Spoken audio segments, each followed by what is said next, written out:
సభకు వచ్చిన పెద్దలందరికీ నమస్కారము. డయాస్ మీద పెద్దలకు కూడా నమస్కారము. నేను సుధాకర్ శర్మ గారి ఫ్యామిలీతో చాలా తక్కువ మూవ్ అయ్యానండి. నాకు ఎక్కువ పరిచయం లేదు. కాకపోతే రవి వాళ్ళ ఫ్రెండ్షిప్తో కొన్ని విషయాలు నాకు తెలిసాయి. తర్వాత సత్యవతి ద్వారా కూడా మాకు కొంత ఇంటరాక్షన్ ఉంది కాబట్టి కొన్ని అంశాలు తెలిసాయి. సుధాకర్ శర్మ గారు ట్రూ టీచర్ అనడానికి పాలో ఫ్రేయర్ ఏమన్నాడు, ఒక దగ్గర నుంచి నేర్చుకుంటూ నీ పరిసరాల దగ్గర నుంచి నేర్చుకుంటూ ఇతరులకు నేర్పించేవాడే ట్రూ టీచర్ అని అన్నారు. ఆ విధంగా ఇద్దరు దంపతులు కూడా నిజమైన టీచర్లని ప్రూవ్ చేశారు. ఇప్పటిదాకా శ్రీనాథ్ అన్నట్టు స్థితప్రజ్ఞులు అని అంటే ఇక్కడ నిజమైన టీచర్లు దాంపత్యము ఇద్దరిది కూడా. ఇప్పటిదాకా నేను సులోచన గారిని అడిగాను, మరి మీరు కూడా ఎందుకు రాయలేదు మీ జీవిత చరిత్ర అంటే, నేను ఏదో పదం తెలుగుది అంతర్లీనంగా ఉన్నాను దాంట్లో దాంట్లో అంతర్లీనంగానే ఉన్నాను అంటే, అంతర్లీనంగా ఒక ఫోటోలో నాకు కనిపిస్తలేదు, అంతర్లీనంగా ఎక్కడ ఉన్నాను అని నేను అడిగా. నాకు కనిపించాలి కదా, కనిపిస్తలేదు నాకు. మీరు ఫ్యామిలీలో ఉన్నారు, సమాజంలో ఉన్నారు, ఫోటోలో ఉన్నారు, కానీ నాకు కనిపించట్లేదు.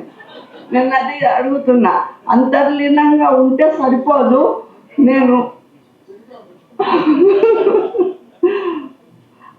అయితే సులోచనమ్మ గారి గురించి నేను ఎక్కువ అప్రిషియేట్ చేస్తూ మాట్లాడతా.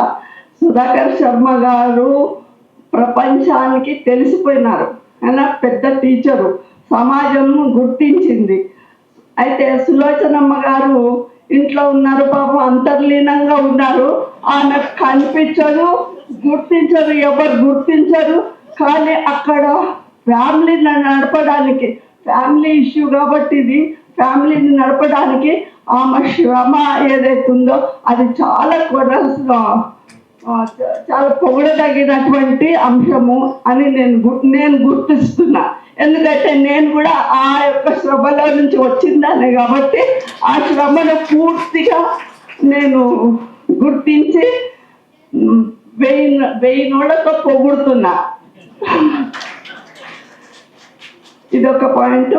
కాబట్టి సుధాకర్ శర్మ గారు ఒక సమాజం యొక్క చలనానికి సహకరించడమే కాకుండా ఒక చరిత్రను ఆయన సృష్టించారు, చరిత్రకు దోహదపడ్డారని చెప్తూ, ఇక సుధాకర్ శర్మ గారు ఇక్కడ ఏదైతే జాయింట్ ఫ్యామిలీ విలువలు ఉన్నాయో అవి వాళ్ళ పేరెంట్స్ నుంచి బహుశా ఆయన నేర్చుకొని వాటిని ఇంప్లిమెంట్ చేశారు. తర్వాత నెక్స్ట్ జనరేషన్ వచ్చాక కూడా రవి వాళ్ళు మాకంటే ముందు పోయినారు, వీళ్ళ విలువలు మారాయి, వీళ్ళ విలువలకు కూడా చాలా విలువ ఉంది అని గుర్తించి ఆ విలువలను కూడా తను పాటించడం మొదలుపెట్టారు. దానివల్ల కూడా నేను వారు ట్రూ టీచర్ అని చెప్తూ నాకు ఇచ్చిన ఈ అవకాశానికి కృతజ్ఞత